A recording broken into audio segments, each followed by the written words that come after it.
Yeah, try that and see what happens.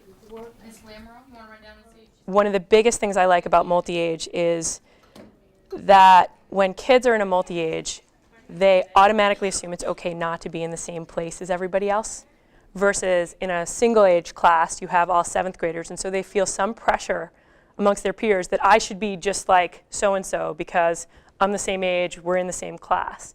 In a multi-age room, that just dissipates right off the board, and you don't have to work to get kids to say, okay, this is where I am and this is where I need to go. They're just much more comfortable with where they are and being focused on their own learning instead of their own learning in relation to everyone else, and that's huge.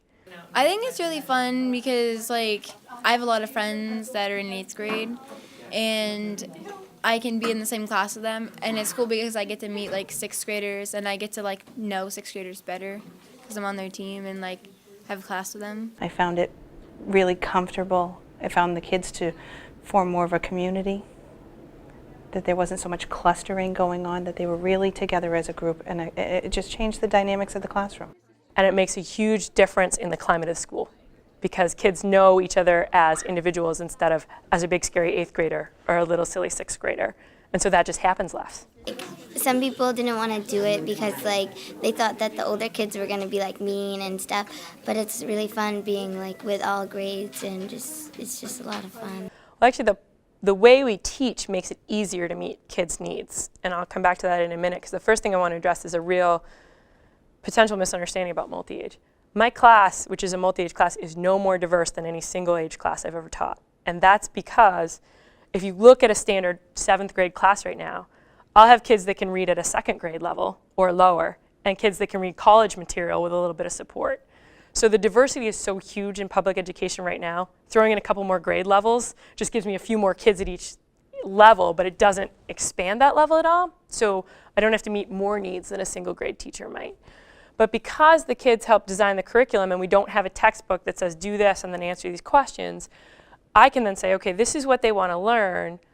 So how can I design projects that are open-ended enough to challenge my kids that are here and yet keep my kids here engaged at a level that they can succeed at? I'm typing out information that we're going to be putting on our poster. This car that they're making is run on hydrogen and oxygen. It gets 700 miles to the gallon, and that it only costs $20 for a gallon of gas. I came up with 4 or 5 different roles, and when the kids chose groups, there were roles for some kids who were really going to struggle with language, where it was more art-based. Or there are opportunities for kids to choose how they're going to show what they know in a project. So this is the material I want a student to know, but they could demonstrate that by writing a report or doing a project or doing this poster, so that there are different ways for kids to show they got what I needed them to have. We're making a poster to show, like, how they are run and the gases that they use and the mileage of the gas, how much you can get for a gallon. If you were a 6th grader, for instance, and you could be learning 8th grade stuff, or if you were a 7th grader, you could be learning 8th grade stuff also. You could just be learning different levels of stuff, of material in classes. The data is showing us right now is much like the national data, multi-age single grade, is that our kids academically, it seems to be pretty flat. Doesn't look to be any benefit one way or another, achievement-wise, for our kids.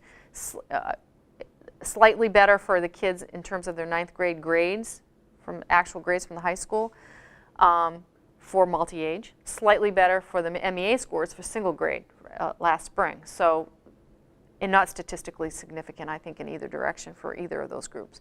What we're seeing the difference in, again, is the discipline referrals to the dean of students, the whole climate issues that we're seeing in the school. So that's the kind of data we're collecting.